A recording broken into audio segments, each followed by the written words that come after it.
Bonjour, aujourd'hui on va se pencher sur un cas d'école assez fascinant, le paradoxe de la démocratie en Belgique. C'est un pays qui, d'un côté, semble au bord de la crise politique permanente et de l'autre, figurez-vous, est à la pointe de l'innovation démocratique. Alors, comment un système peut-il être à la fois si défaillant et si exemplaire? C'est le mystère qu'on va essayer de percer ensemble. Voilà, c'est là que tout se joue.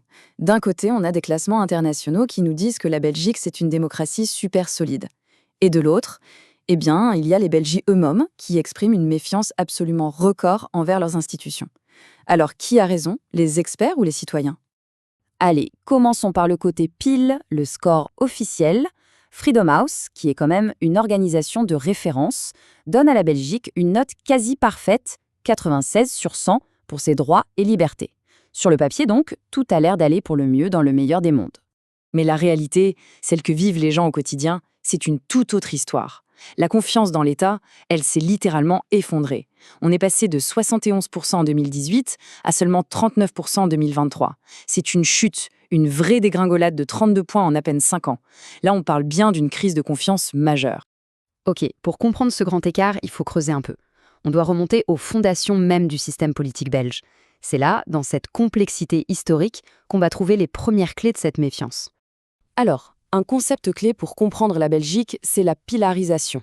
En gros, historiquement, la société était découpée en grands blocs idéologiques, catholiques, socialistes, libéral. On naissait, on allait à l'école, on se soignait, on travaillait, tout ça au sein de son propre pilier. Ça a beaucoup diminué, bien sûr, mais ça a laissé des traces très, très profondes dans la culture politique. Et de cette histoire est née une métaphore géniale et très visuelle, la lasagne institutionnelle. Franchement, on ne peut pas mieux décrire l'empilement des couches de pouvoir en Belgique. Et en clair, cette fameuse lasagne, elle ressemble à ça. On a un État fédéral tout en haut.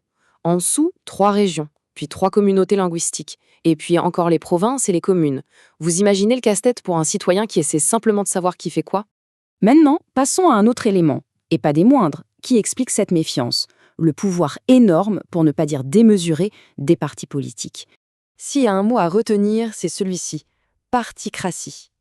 En théorie, c'est le Parlement qui décide, mais dans la réalité belge, les décisions les plus importantes sont prises dans les bureaux des partis, ou négociées directement entre leurs présidents. Le Parlement, lui, ne fait souvent qu'approuver après coup. Cette citation, elle tape en plein dans le mille. Les vrais patrons du pays, ce sont les présidents de partis.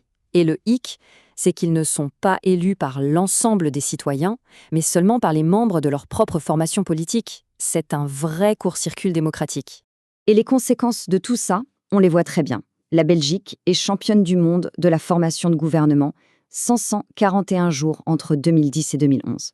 Et la situation ne s'arrange pas avec une fragmentation politique record, 16 partis différents au Parlement fédéral en 2024. Essayez de former une coalition stable avec ça. C'est un exercice de haute voltige qui prend un temps fou. Mais, et c'est là que le paradoxe devient complètement dingue, ce système qui semble en crise perpétuelle est aussi en train de créer des innovations démocratiques parmi les plus intéressantes au monde. La Belgique est un vrai laboratoire. Oui, contre toute attente, le pays est devenu un pionnier de ce qu'on appelle la démocratie délibérative. L'idée, c'est de se dire, bon, puisque le système politique classique est un peu bloqué, pourquoi on ne demanderait pas directement à des citoyens tirés au sort de nous aider à réfléchir sur des sujets compliqués?